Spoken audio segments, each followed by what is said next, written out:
दिया गया है कॉन्स्टिट्यूशन ऑफ यूएसए, मतलब यूएसए कॉन्स्टिट्यूशन, वहाँ पार्ट 3 को क्या बोला गया, Magna carta of the India बोला गया। क्यों? तो सुप्रीम कोर्ट में आर्टिकल 32 के अंडर और हाई कोर्ट में आर्टिकल 226 के under that can declare a law unconstitutional. तो अगर आपसे कोई कहे कि आपका फंडामेंटल राइट ले लिया जाएगा, सो आप कैसे फंडामेंटल राइट को अपने बचाएंगे? आपको कुछ तो पता होना चाहिए ना कि कैसे बचाया जाएगा, कैसे नहीं बचाया जाएगा। सो उसको जानने के लिए हमें पढ़ना पड़ता है क्या, फंडामेंटल राइट चैप्टर। ठीक, सो आइए हम पढ़ते हैं। सो फंडामेंटल राइट होता क्या है? सबसे फर्स्ट देखिए, हमें नॉर्मल लाइफ जीने के लिए एक राइट चाहिए। कौन सा राइट? वो राइट होना चाहिए मटेरियल राइट का, इंटेलेक्चुअल का, मोरल का, स्पिरिचुअल का। मटेरियल का मतलब है कि हमारे पास कुछ मनी होना चाहिए, है ना, मनी होना चाहिए, प्रॉपर्टी होना चाहिए जहाँ हम लोग रह पाएँ, है कि नहीं। उसके बाद इंटेलेक्चुअल राइट का मतलब आप लोग समझ रहे हैं नहीं, एजुकेशन का राइट, है कि नहीं। उसके बाद मोरल राइट का मतलब है कि नैतिक, मोरल मतलब नैतिक, समाज में या फिर सोसाइटी में हमारा रिस्पेक्ट हो, है ना, हम थोड़ा डिग्निटी के साथ जिए, रिस्पेक्ट हो। उसके बाद स्पिरिचुअल राइट, मतलब स्पिरिचुअल का मतलब है रिलीजियन वाला राइट। ठीक, कि हम अपना रिलीजन ठीक से क्या करें, फॉलो कर पाए, प्रैक्टिस कर पाए, उसमें किसी का कोई भी डिस्क्रिमिनेशन ना रहे, किसी का कोई भी रोक ना रहे, इंटरफेयर ना रहे। ठीक, सो राइट क्या होते हैं? These are basic rights to live with dignity और अ नॉर्मल लाइफ। जैसे कौन कौन सा? Material, intellectual, moral, spiritual.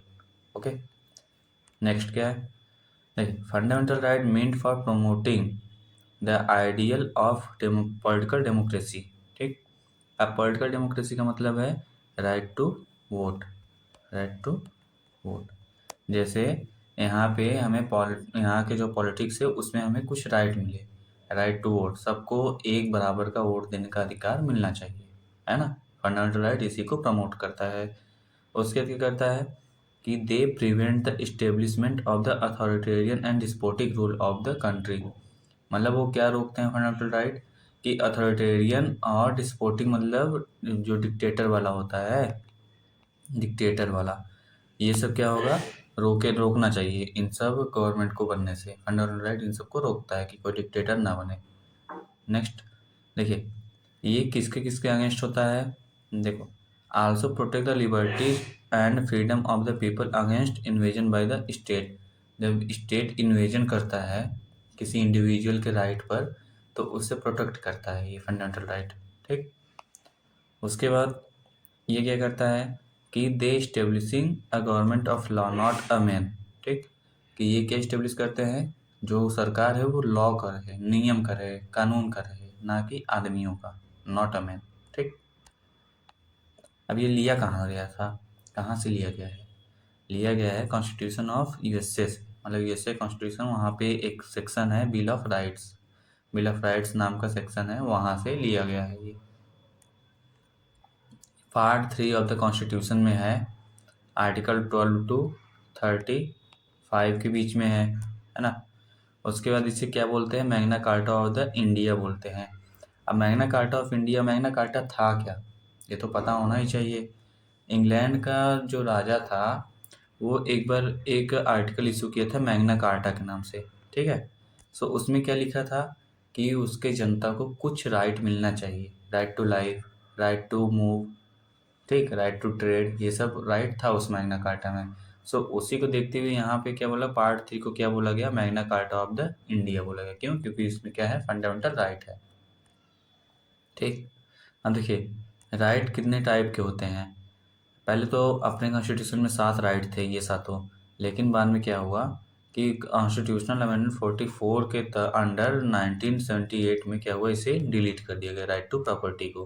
ठीक, अब सिर्फ 6 राइट बचे हैं। कौन कौन से? Right to equality, right to freedom, right against exploitation, right to freedom of religion, cultural and educational right, last क्या है, कॉन्स्टिट्यूशनल रेमेडीज, आर्टिकल 32 में।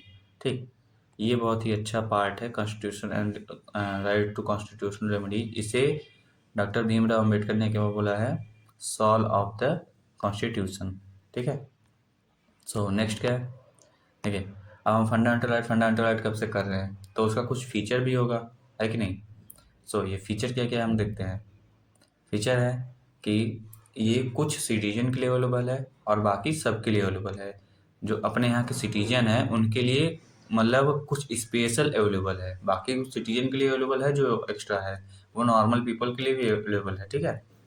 नेक्स्ट क्या है कि ये एब्सोल्यूट नहीं है बट क्वालिफाइड है। एब्सोल्यूट का मतलब है कि ये निश्चित नहीं है लेकिन क्वालिफाइड है। क्वालिफाइड का मतलब है कि मिलेगा ही मिलेगा, सबके पास है ये चीज़, ठीक।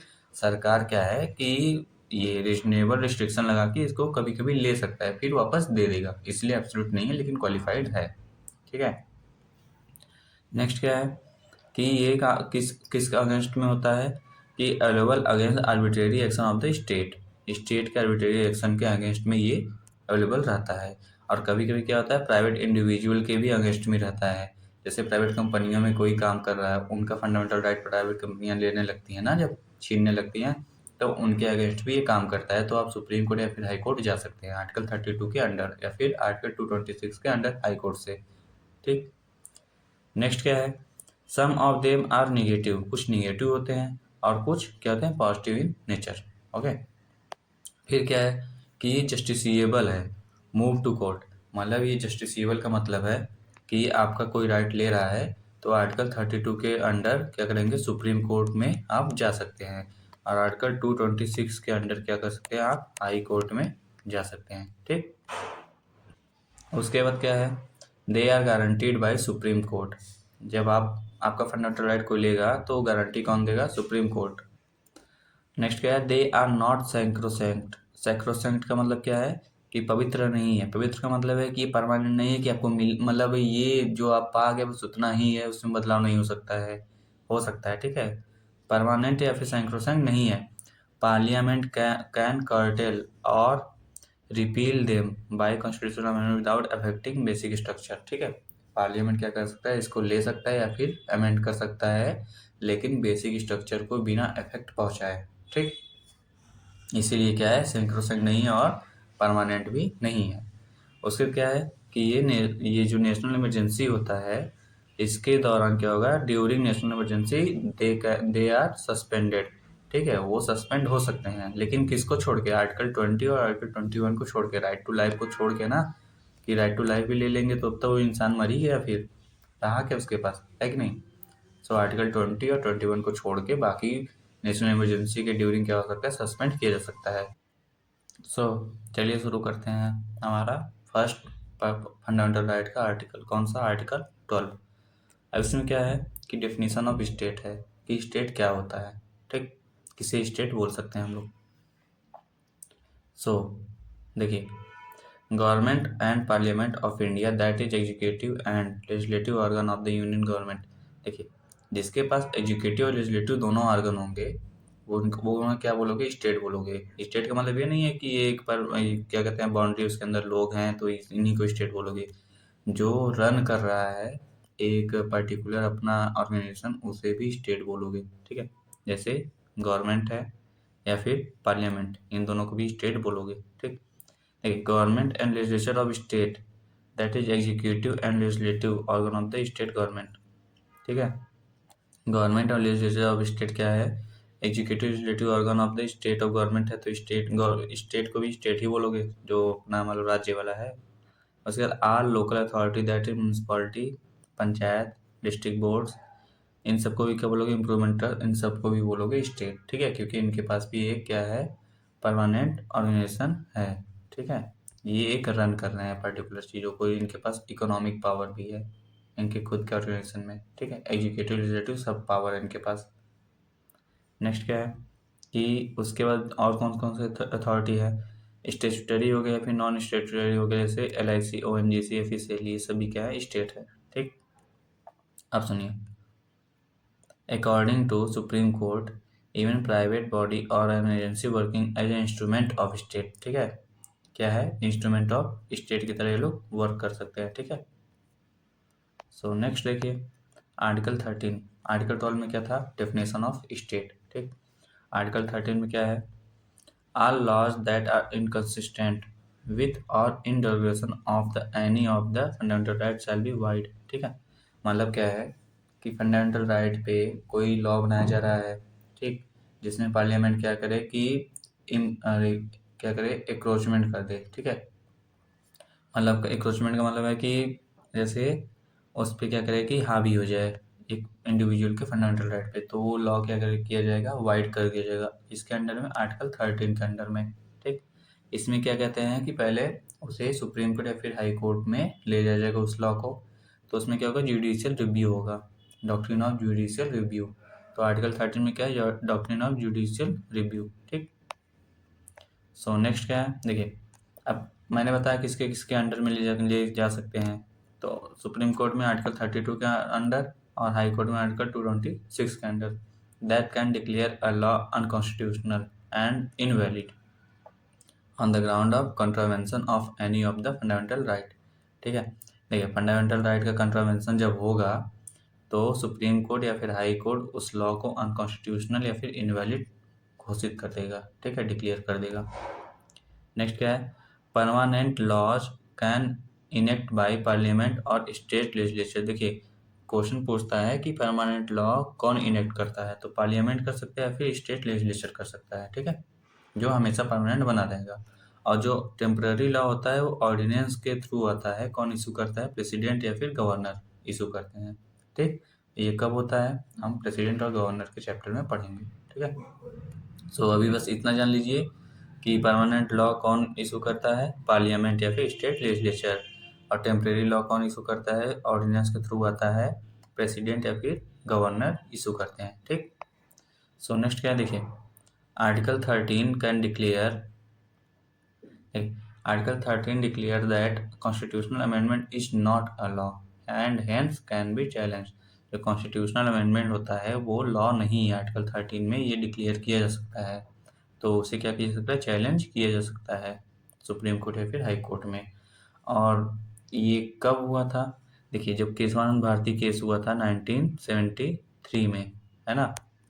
तो उसमें क्या हुआ था कि सुप्रीम कोर्ट ने बोला कि जो फंडामेंटल राइट को लिया गया है उसे चैलेंज किया जा सकता है, जो अमेंडमेंट किया गया था उसके पहले तो केशवानंद भारती का राइट ले लिया गया था, फंडामेंटल राइट, तो सुप्रीम कोर्ट ने उसी को बोला कि when it violets fundamental right that form a part of basic structure, अगर कोई अमेंडमेंट फंडामेंटल राइट को वायलेट कर रहा है, जो बेसिक स्ट्रक्चर को भी वायलेट कर रहा है, सो उसे चैलेंज किया जा सकता है सुप्रीम कोर्ट या फिर हाई कोर्ट में, ठीक। तो आर्टिकल 13 में क्या था कि कोई भी फंडामेंटल राइट के लिए अमेंडमेंट बन रहा है, सो उसे चैलेंज किया जा सकता है, जुडिशियल रिव्यू किया जा सकता है सुप्रीम कोर्ट या फिर हाई कोर्ट में थ्रू आर्टिकल 32, आर्टिकल 226, ठीक। सो नेक्स्ट क्या है, राइट टू इक्वलिटी, आर्टिकल 14, ठीक है। राइट टू इक्वलिटी क्या होता है, पहले मुझे ये बताइए। इक्वालिटी दैट नो डिस्क्रिमिनेशन, ठीक है, ऐसा इक्वालिटी का राइट जिसमें डिस्क्रिमिनेशन नहीं होता है, सब बराबर है, ठीक। देखिए राइट टू इक्वालिटी में दो टाइप की इक्वालिटी होते हैं, equality before law, first equality before law, law से पहले जो आता है इक्वालिटी, और दूसरा इक्वल प्रोटेक्शन ऑफ लॉ, और लॉ को जो इक्वल प्रोटेक्शन मिलता है लॉ से, ठीक है। अब ये कहता क्या है, देखिए it says that the state shall not deny to any person to equality before the law और equal protection of the law within the territory of India. मतलब ये कहता है कि स्टेट किसी को भी डिनाई नहीं करेगा उनके इक्वालिटी ऑफ, मतलब इक्वालिटी बिफोर लॉ पर या फिर इक्वल प्रोटेक्शन ऑफ लॉ, इस पर डिनाई नहीं करेगा। डिनाई का मतलब है कि किसी के साथ भी डिस्क्रिमिनेशन नहीं करेगा, ठीक है, सबको समान तौर से देखेगा, समान रूप से देखेगा, ठीक। उसके नेक्स्ट क्या है, the concept of equality before law कहाँ से आया था, ब्रिटिश ओरिजिन है ये, ठीक है। और जो इक्वल प्रोटेक्शन ऑफ लॉ है ये कहाँ से आया है, अमेरिकन कॉन्स्टिट्यूशन से आया। Equal protection of law American constitution से, equality before law British origin है, ठीक है, ब्रिटिश से आया है। सो इक्वालिटी बिफोर लॉ क्या होता है, अब इसे समझिए आप लोग। देखिए कोई भी मतलब स्पेशल प्रिविलेज नहीं रहता है, जैसे यहाँ सीधे सीधे लिखा है the absence of any special privilege in favour of any person. जैसे कोई अमीर है आदमी, सो उसके लिए क्या किया स्पेशल प्रिविलेज दिया जाएगा, और जो कोई गरीब है तो क्या उसके लिए मतलब उसका प्रिविलेज ले लिया जाएगा, नहीं, प्रिविलेज का मतलब है कि सुविधाएं, सुविधा क्या उसे अलग दिया जाएगा, उसे मतलब नहीं दिया जाएगा, नहीं, ऐसा कुछ नहीं है। सब क्या है, इक्वल है, स्पेशल प्रिविलेज नहीं रहेगा, ऑप्शंस रहेगा। ठीक। और ऑर्डिनरी लॉ जो होता है वो land administered by ordinary laws court. जो ऑर्डिनरी लॉ होता है वो कौन एडमिनिस्ट्रेट करता है, कोर्ट करता है, सबके लिए एक जैसा। ठीक है, किसी के लिए ना ज़्यादा ना कम। ठीक। और ये इसमें क्या बोलता है कि कोई भी आदमी लॉ के ऊपर नहीं है, सीधा सीधा कोई भी आदमी लॉ के ऊपर नहीं है। ठीक। सो यही कॉन्सेप्ट है इक्वालिटी बिफोर लॉ का। अब देखिए इक्वल प्रोटेक्शन ऑफ लॉज क्या कहता है। इक्वल प्रोटेक्शन ऑफ लॉज कहता है equality of treatment under equal circumstances. जैसे सेम सर्कमस्टेंसेस है, सर्कमस्टेंसेस का मतलब परिस्थिति, सेम सर्कमस्टेंसेस है, सो उसमें सेम तरीके से ट्रीट किया जाएगा सबको। ठीक है। और जो लाइक होते हैं, like should be treated alike without any discrimination. मतलब कोई अमीर है तो उसे अमीरों की तरह ट्रीट किया जाएगा, कोई गरीब है तो उसे गरीबों की तरह ट्रीट किया जाएगा। ठीक है, like should be treated as alike. इंसान है तो इंसान की तरह नहीं, मतलब इंसान इंसान है लेकिन अमीर गरीब है तो अमीर गरीब की तरह उनको ट्रीट किया जाएगा। ये क्या इक्वल प्रोटेक्शन ऑफ लॉ है, जो जैसा पैसा खर्च करे वैसा उसके साथ ट्रीट किया जाएगा। ठीक है, ऐसा कहने का मतलब है सीधा सीधा। इसका एम क्या होता है, इक्वालिटी ऑफ स्टेटस को इस्टेब्लिश करना। जो स्टेटस सिस्टम मतलब अमीर को अमीर के पास रखना, गरीब को गरीब के पास रखना। ठीक है, इक्वालिटी ऑफ स्टेटस को मतलब इस्टेब्लिश करना, अपॉर्चुनिटी को और जस्टिस को इस्टेब्लिश करना। ठीक है। सो आर्टिकल 14 क्या फॉरबिड करता है, क्लास लेजिस्लेशन फॉरबिड करता है। फॉरबिड का मतलब है कि इसे खत्म करता है, कि क्लास ना रहे, कि अपर क्लास है, मिडिल क्लास है, लोअर क्लास है, ये क्लास है, वो क्लास है, कुछ नहीं, इसे फॉरबिड करता है। ठीक। और permit reasonable classification of person object and transaction by the law. और जो रीजनेबल क्लासिफिकेशन है पर्सन्स का, कि कोई बहुत अमीर है तो उसे अमीर के कैटेगरी में रख दो, कोई गरीब है तो उसे मिडिल वाले कैटेगरी में रख दो। सो ये परमिट करता है आर्टिकल 14। ठीक है।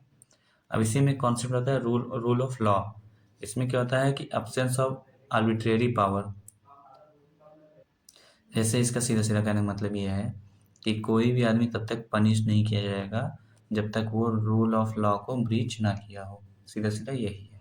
ठीक है, आर्बिट्रेरी पावर का यूज स्टेट तब तक नहीं करेगा किसी इंडिविजुअल के मतलब ऊपर जब तक वो रूल ऑफ लॉ को ब्रीच ना किया हो। ब्रीच का मतलब उसे खराब ना किया हो, फिर उसे तोड़ा ना हो। ठीक। Exceptions of equality. So exceptions of equality क्या होता है, सबसे फर्स्ट मैंने आपको पहले ही बता दिया कि ये एब्सोल्यूट नहीं होता है, सबसे पहली बात है ना।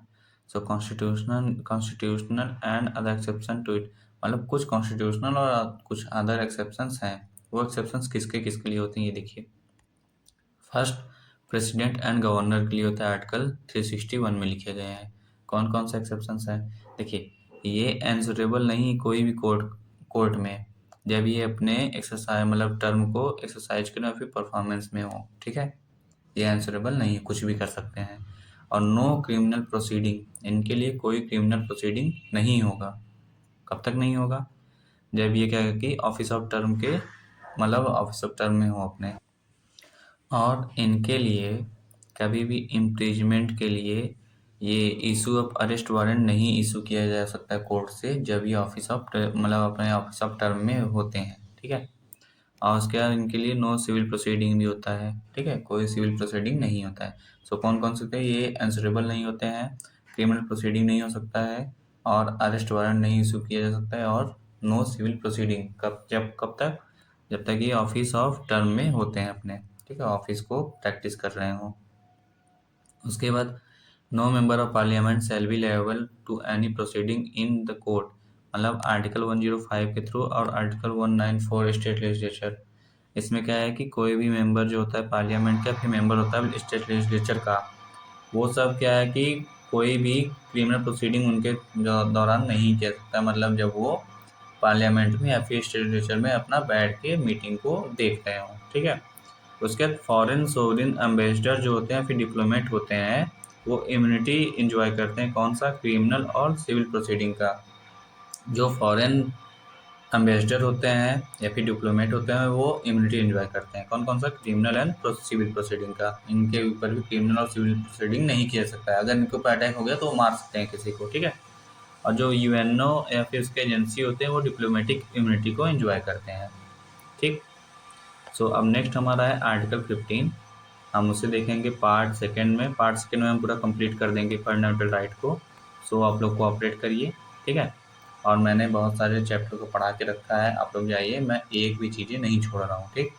यूपीएससी या फिर अदर स्टेट एग्जाम या फिर एसएससी रेलवे किसी के लिए भी वो बेनिफिट करे आपको, मतलब उसके अलावा आपको पॉलिटी और कहीं से पढ़ने की ज़रूरत नहीं पड़ेगी, ये जान लीजिए, ठीक है।